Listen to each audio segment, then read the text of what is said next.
The roar of the Iron Vulture's motorcycles echoed through the deserted streets of a small Texas town. The biker gang moved in formation, a line of shadowed figures cutting through the hot asphalt, led by Connor Raven Hayes. His sharp eyes, hardened by years of bad decisions and unspoken regrets, scanned the road ahead. The heat of the late afternoon hung heavy, making everything feel slower. But then a sound broke through the rumble of the engines, faint, almost human, a whimper.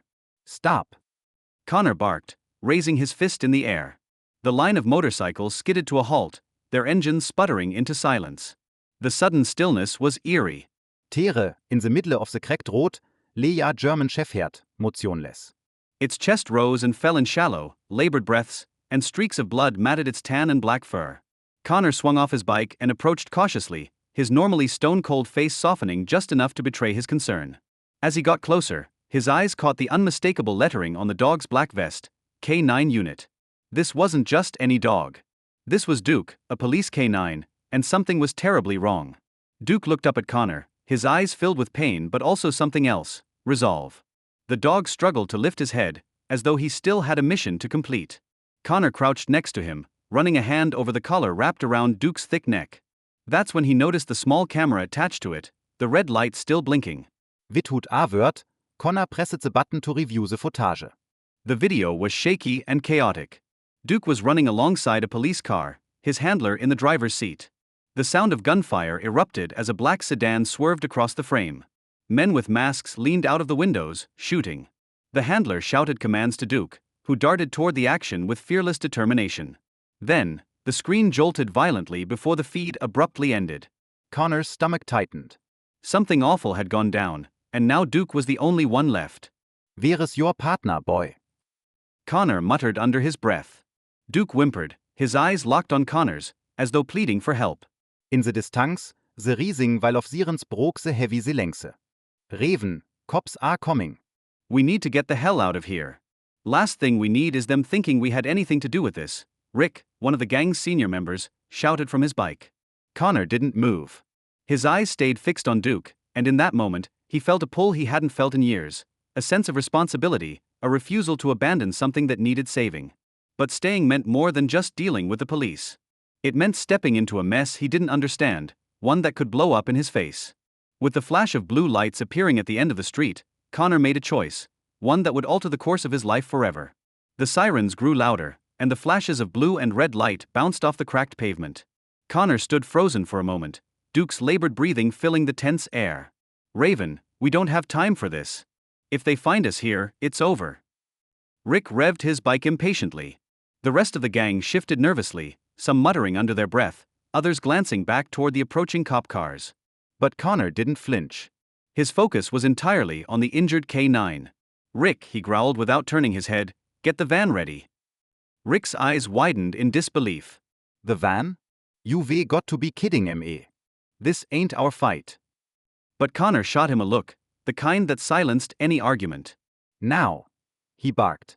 Reluctantly, Rick peeled off down a side street to retrieve the gang's van, which they used for hauling gear on longer trips. Connor leaned down to Duke, placing a hand gently on the dog's head. Hang in there, buddy. Ivy got you. The gang watched in stunned silence as Connor carefully scooped Duke into his arms. The dog whimpered softly, his weight heavy against Connor's chest. It had been years since Connor had held anything so fragile. The dog's blood soaked into his leather vest, but he didn't care. Duke's eyes fluttered open for a moment, locking onto Connor's face with a mix of trust and desperation. You've been through hell, haven't you? Connor murmured softly. The wail of sirens jolted him back to reality. 2 patrol cars screeched to a halt just down the street, their doors flying open as officers stepped out, weapons drawn. Freeze! One of them shouted, his gun aimed directly at Connor. Put the dog down and step away. For a split second, Connor considered surrendering, but then he remembered the footage on Duke's camera. Something about it didn't sit right. Whoever had ambushed Duke and his handler wasn't just after a random target. This was planned. And if those men were still out there, Duke was the only one who could lead them to the truth. The sound of screeching Tieres coot trug the standoff. Rick roared back onto the street in the gang's beat-up black van, the back door swinging open. Let's go, Raven. Connor didn't hesitate. With Duke cradled tightly in his arms, he sprinted toward the van as shouts erupted behind him. Bullets ricocheted off the pavement, but Connor didn't stop. He dove into the van just as Rick slammed on the gas, the tires squealing as they sped off into the night. In the back of the van, Connor cradled Duke, his mind racing. He had just made himself a fugitive. And for what? But deep down, he knew there was no turning back now. Whatever had happened to Duke, Connor was determined to uncover the truth, no matter the cost. The fan bare led down a desolate highway. The roar of the engine droning out the tense silense inside. Rick gripped the steering wheel tightly, glancing nervously in the rearview mirror. "Raven, what the hell were you thinking?" he snapped, his voice tinged with frustration and fear. In the back, Connor sat with his back against the van wall, cradling Duke, whose breathing was still shallow but steady. Connor ignored Rick's outburst, his mind too focused on the battered dog in his arms and the implications of what he had just done. "Look at us now," Rick continued, slamming the wheel. "We're fugitives with a bleeding cop dog in the back of our van. They'll have the entire state on our tails by morning." Connor didn't respond immediately.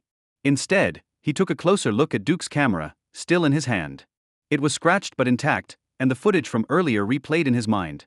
The chaos, the gunshots, the masked men.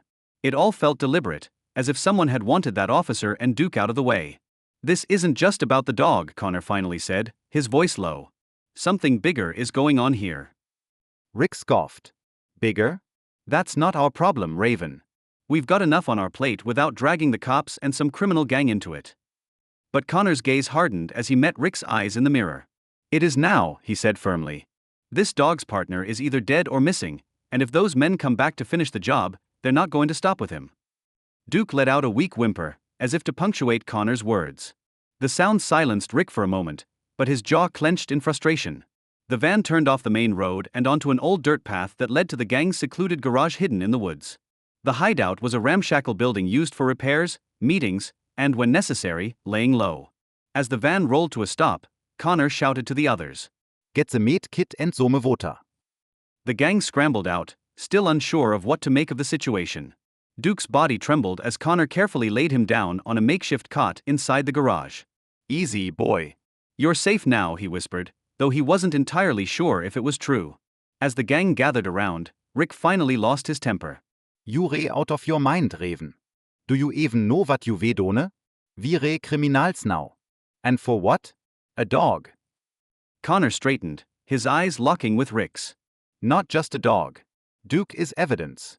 Whatever's on this camera might explain why his partner's gone, why he's bleeding in the middle of the road, and who the hell those men were.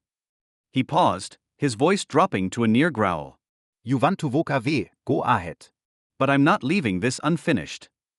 The garage fell into uneasy silence as the weight of Connor's words settled over the group.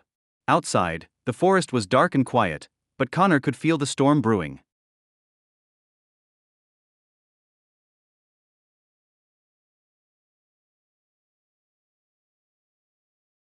The storm was brewing. Whoever was after Duke wouldn't stop until they found him, and now Connor and his gang were directly in their crosshairs.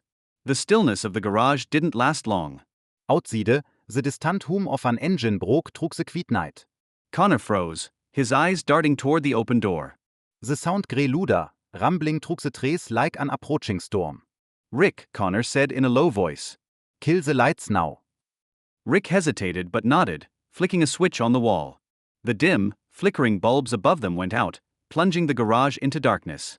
The gang scattered, each of them instinctively grabbing whatever weapons were within reach: a crowbar, a wrench, even a rusty old shotgun from a corner shelf. Connor crouched next to Duke, who was now lying more alert, his ears twitching at the approaching noise. "Stay quiet, boy," Connor whispered, his hand resting protectively on the dog's neck. For a moment, all that could be heard was the rustling of leaves outside and the slow, steady hum of an engine idling nearby. A beam of light suddenly cut through the darkness, swiping across the garage windows. The gang held their breath as the vehicle came to a stop just beyond the tree line. Connor could make out the shape of a black SUV, its engine purring ominously, the same kind of vehicle he'd seen in the footage on Duke's camera. His stomach churned. This wasn't a coincidence. They'd been found. The driver's door opened, and a man stepped out, his silhouette tall and broad in the moonlight. Another door opened, then another. 3 figures emerged, all wearing dark clothing and moving with practiced precision. Connor's instincts kicked in. These während Cops. These were the same men who had ambushed Duke's handler, professionals. He glanced back at Rick, who was gripping a tire iron so tightly his knuckles were white.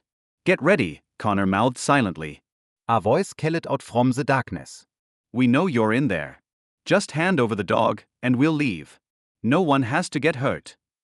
The voice was calm, almost casual, but it carried a cold edge that sent a shiver down Connor's spine. He leaned closer to Duke, his voice barely above a whisper. "They're not here to negotiate, boy. They're here to finish what they started." Connor stood slowly, his eyes narrowing as he prepared for the fight of his life.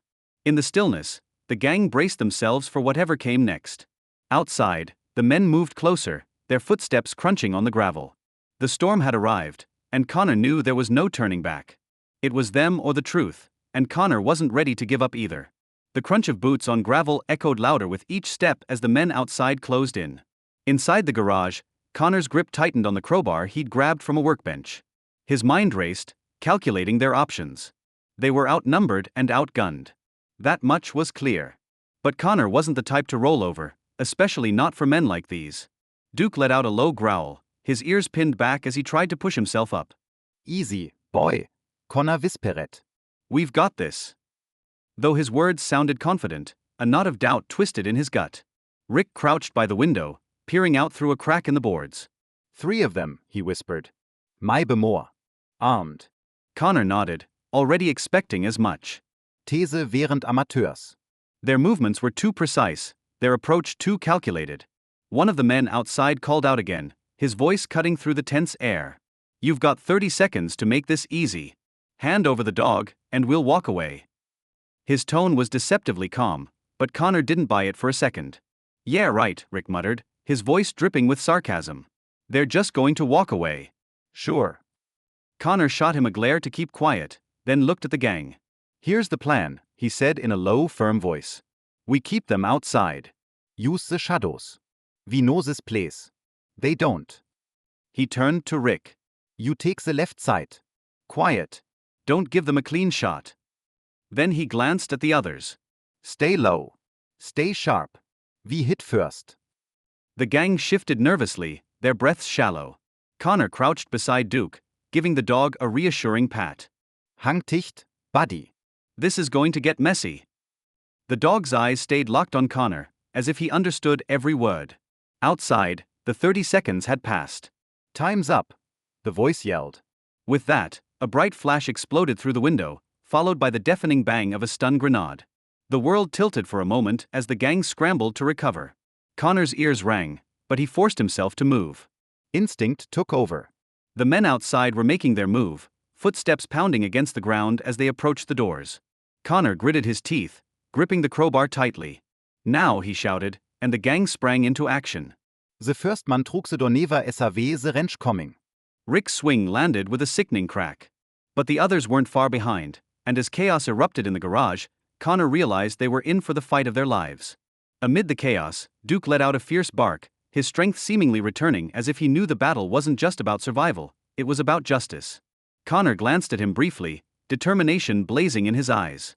No matter what happened, he wasn't going to let these men win. The garage was plunged into suffocating tension as the attackers pushed their way inside. Connor stood firm, his heart pounding in his chest as he took in the figures stepping through the door. They moved deliberately, their dark clothing blending with the shadows, their faces obscured by the dim light from the street lamps outside.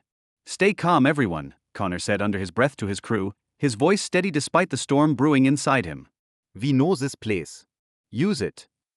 Duke let out a low growl from his spot on the cot, his instincts kicking in despite his injuries. Connor crouched by the dog for just a moment, placing a steadying hand on his head. "We're not going to let them take you, boy," he whispered. His eyes darted back to Rick, who was inching toward the side of the room, staying hidden behind stacks of tools and equipment. Connor gave a slight nod, a silent signal that it was time to act. Rick grabbed an empty metal toolbox and deliberately knocked it off a workbench. The loot crash reverberate trug the garage, startling the intruders and throwing them off balance. The distraction gave the gang a crucial few seconds to reposition themselves. Connor stepped out of the shadows and spoke with calm authority, his hands raised slightly. "You've got no business here. Turn around and leave. We don't want trouble." One of the intruders, a tall man who seemed to be their leader, took a step forward. His face remained unreadable, but his tone was sharp. "We're here for the dog." "That's it. You hand him over, and we're gone. His words hung in the air like a threat, but Connor didn't waver. This dog's already been through enough, Connor said firmly, his eyes narrowing. And I don't trust you to keep your word. The man hesitated for a moment, sensing Connors resolve. The silence stretched thick with unspoken tension. Finally, the leader motioned to his team, and they began backing toward the door. This isn't over, the man said coldly. We'll be back. Connor stood still until they disappeared into the darkness beyond the trees, his entire body taut with unease. He knew they weren't retreating for good. They were regrouping. As the gang regrouped themselves, Duke let out a faint whine, and Connor knelt by his side. We bought ourselves some time, buddy, he murmured. But we need answers, and we need them fast. The weight of what had just happened settled heavily on everyone. This was no random encounter. Duke was at the center of something much bigger, and the clock was ticking. The tension in the garage lingered like a thick fog, suffocating and heavy. Connor sat beside Duke, running a hand over the dog's fur. Duke had calmed slightly but was still weak, his breathing uneven. The rest of the gang gathered in a loose circle, their faces grim.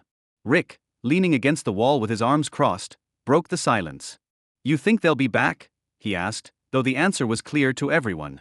Connor didn't look up. His focus was on the dog's collar, where the camera was still intact. They're not done, he muttered, fiddling with the small device.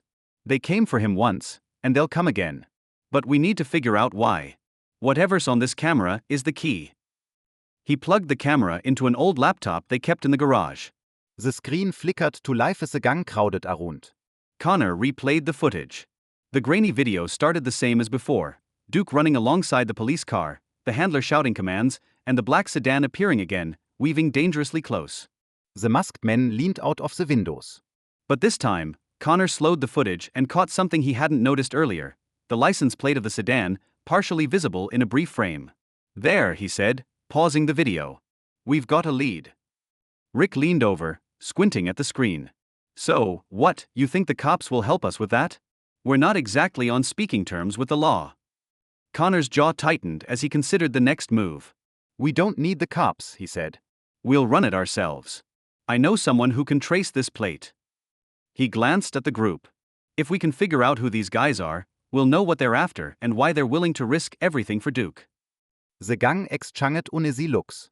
This was way beyond their usual scope of trouble, and everyone knew it. But no one voiced their doubts. Connor pushed back from the laptop and grabbed his jacket. Rick, you re with me. The rest of you stay here and keep an eye on Duke. No one gets in. No one gets out. Got it. As Rick nodded reluctantly, Connor glanced down at Duke one last time. Hang in Tere, boy. We're not letting them win. Connor and Rick left the garage and headed into the night. The weight of what they were about to uncover hung heavy in the air. Whatever secrets that license plate held, they were sure to pull them deeper into a dangerous web. And there was no turning back now. The rumble of Rick's truck echoed on the empty road as Connor stared out the window, his mind racing. The laptop with the footage and the partial license plate rested on the seat between them. Who's this guy you're taking us to? Rick asked, breaking the silence. His tone was wary, but there was a tinge of curiosity. Someone I used to know, Connor replied curtly, not taking his eyes off the road. Tech Guy. He used to help me with, let's just say, less than legal jobs back in the day.